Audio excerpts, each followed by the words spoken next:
Joined by Idris Virgo at the KSI Misfits 17 press conference. Idris, how are you going? I'm doing all right, man. All right. Aside from this night, so I can't wait for the start. The start will happen. Well, what's the situation with you, right? So we haven't seen you for a little while. You're on a bit of a tear. You know, you beat Anthony Taylor, beat Aaron Chalmers. What can we expect from you? I don't know. Is that the situation? Yeah, it's been a year. I've been having dates, promises, training for it. It's happening. Have you been contracted to Misfits, or has it just been No, that's what I mean. Like, I'm not contracted. There's other guys who are joining Misfits. They're all getting contracts. I ain't getting anything. So it's a bit mad. It's a bit depressing and a bit down. But it's just one of those. Are you kind of exploring all options, right? Are you looking to go more the professional boxing route, which is essentially where you started out, or through the influence and stuff? No, I'll be honest with you. If I knew this 6 months ago, I would be out there for a year. I would have done that. But I kept loyal to Misfits. Yeah, you feel like you haven't been repaid for that loyalty? Almost. Yeah, I didn't be loyal to get repaid. I just just how I am. yeah, I'm from the Sheffield Gym. Yeah. It's Misfits KSI's promotion. I just thought, you see me every day training.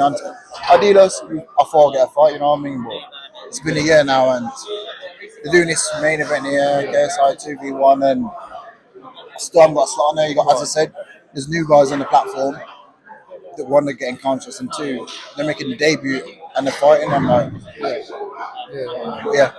I don't want to keep on that down, but I understand where you're coming from, though, right? As a fighter, you want to keep busy, especially when maybe promotional contracts are difficult, right? But when you are a fighter, you want to keep busy. When you keep promises as well, and you stay loyal to promotion, you kind of expect that back, right? So it's understandable. In terms of this, KSI, Anthony Taylor, Slim, you shared the ring with Anthony Taylor. What does he bring to the table for JJ? The only thing he brings to the table is more hugging stuff. He's hugging style. That's the one thing AT is going to bring to the table. He has got a decent right hand, so he's got to stay away from that right hand. But other than that, I don't really see there's a problem. In my fight, he gassed out in 2 rounds. After 2 rounds, he was kind of done. So he's gonna have a longer break because he could tag Slim in. So that's like a benefit for AT when he fights KSI. But I believe KSI will probably knock Slim out, and then it will just be Anthony and Taylor. Yeah. So I think you're the only guy to ever knock AT down. Yes. So I mean, what does that say? I mean, first of all, I'll be honest with you. If I had one more round, and then 2, if I wasn't inactive again like this a whole year out there, I probably would have got him out in 3 rounds. To be honest. Well, it's quite an achievement though. Like AT, four guys like Tommy Fury. He's been all over the place, right? MMA as well. So that's quite an achievement, I guess, in comparison to things. What does Slim bring to the table for JJ?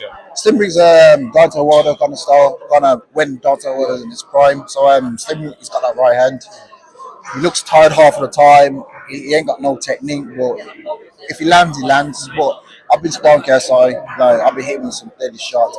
I just don't believe any of those guys got the power to knock KSI out. You got to remember, KSI fought Logan Paul. Logan Paul's a big, hefty guy, and Logan Paul couldn't take him out. So I don't see either of them knocking him out. Do I see them winning the fight? No. Do I see Slim getting knocked out? Yes.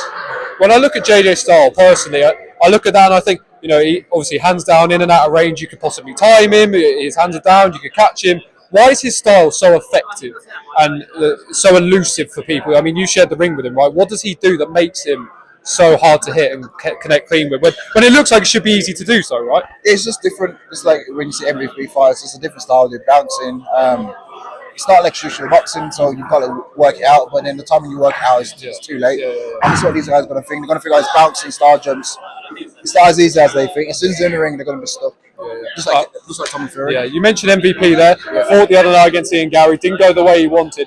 Put up a really good performance in round 2 especially. What did you make of the fight? It was a good fight. No one say a good fight. Bit of not what I expected. Ian Gary didn't want to actually fight. But then again, I kind of gave it probably a draw. You know what I mean? First round Ian, second round MVP, third round I say draw. You know what I mean? But they had to give it to the whole time fighter. Not say whole time fighter, but they had to give it to Ian Gary because he's like the prospects. But I believe they'll probably meet each other again in the future. What's it like at Shoe Fighters? It's an incredible gym, lots of history to it. You've got MVP, Derek Chisora, of course, JJ new to it. What's it like training alongside these guys and Alexis and Mario? I hate it. I'm joking, but pain, suffering, and it's always hard work in that gym. You can't slack. You've got to work hard. and it's a great gym to be at, great gym to be involved with. When you're there and you're training with these guys, and obviously as a fighter, right, it's not an easy job. It's the hurt business. What makes you fight through that and carry on and keep training like you do? Because we're doing every day when we're in the gym. We put ourselves all that paid, so fight night, it doesn't happen, you know what I mean? Just like when Arms fought on his last performance against Millicon, you know what I mean? He went out on his shield, and that's what we do, man. Empty our tank, going out our shield every time we're training. Derek's got a fight with Joe Joyce coming up at the O2. A lot of people call him to retire. He's a legend of British boxing. What do you make of that fight with Derek and Joe? I believe Derek's got this. Yeah. I've seen Derek in the gym. He's always been taking over.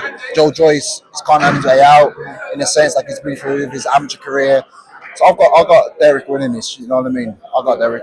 Final one from me, of course. I guess you don't really know yourself, but what are you planning to hopefully get done? Are you planning to hopefully get a fight booked in the end of the year, or so? What are you hoping for at this part of the end of the year? At least one more fight by the end of this year or two, and then go for the big one. Give me Tommy Fury. Yeah, perfect. Idris Virgo, man.